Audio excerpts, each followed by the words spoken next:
Hi வணக்கம். இன்னைக்கு நாம் வீடியோவில் பார்க்க போகிறது 12th accountancy first unit accounts from incomplete records.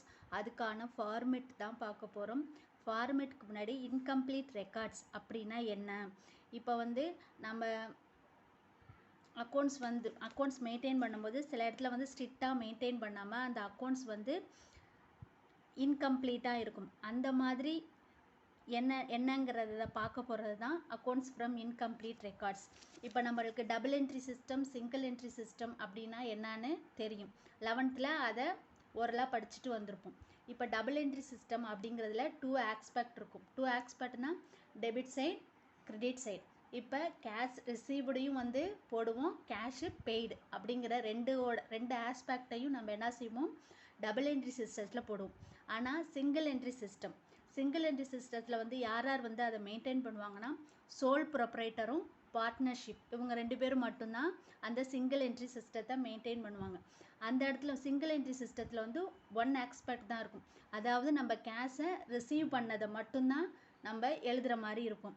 இந்த மாதிரி சிங்கிள் என்ட்ரி சிஸ்டத்தில் நம்ம ஒருத்தருக்கு பணம் கொடுத்தோம், ஏங்கிறவங்களுக்கு பணம் கொடுத்தோம் அப்படிங்கிறத மட்டும்தான் எழுதுவோம். இப்போ நம்ம ஏங்கிறவங்களுக்கு பணம் கொடுத்தோம் அப்படிங்கிறது நம்ம அக்கௌண்ட்டில் ரெக்கார்ட் ஆகிருக்கும்.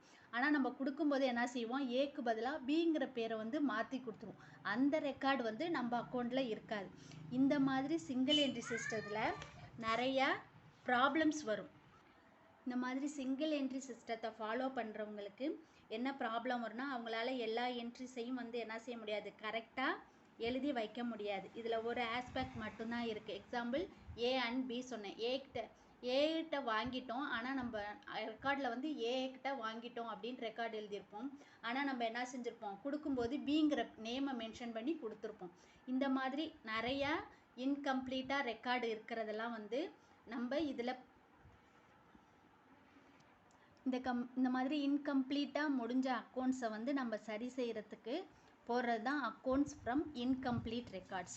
இப்போ இந்த அக்கௌண்ட்ஸ் ஃப்ரம் இன்கம்ப்ளீட் ரெக்கார்ட்ஸை சம்மை போடுறதுக்கான ஃபார்மெட் அதை நம்மளோட சம் ப்ராஃபிட்டாக லாஸான்னு கண்டுபிடிக்கிறதுக்கான format statement of profit or loss for the year ended. அவங்க இதுக்கப்புறம் என்ன செஞ்சுருப்பாங்க, இயர் கொடுத்துருப்பாங்க. அந்த இயர் அவங்க என்ன இயர் கொடுத்துருக்காங்களோ இயர் எண்டன்னு போட்டு அந்த இயரை மென்ஷன் பண்ணி சொல்லிடணும். பர்டிகுலர்ஸ் அமௌண்ட் ஃபஸ்ட் என்னது, capital at the end of the year. அதோட நம்ம ட்ராயிங்ஸை ஆட் பண்ணணும். லெஸ் அடிஷ்னல் கேபிட்டல், அந்த டிராயிங்ஸோட அடிஷ்னல் கேபிட்டலை லெஸ் பண்ணி வர அமௌண்ட்டுக்கு அட்ஜஸ்டட் க்ளோசிங் கேபிட்டல் அப்படின்னு நேம் கொடுக்கணும். நெக்ஸ்ட் அந்த அமௌண்ட்டோட லெஸ் ஓப்பனிங் கேபிட்டலை லெஸ் பண்ணணும். அப்போ லெஸ் பண்ணி வர அமௌண்ட்டு நமக்கு ப்ராஃபிட்டாக லாஸாங்கிறத மென்ஷன் பண்ணுறது தான் இந்த statement of profit and loss account.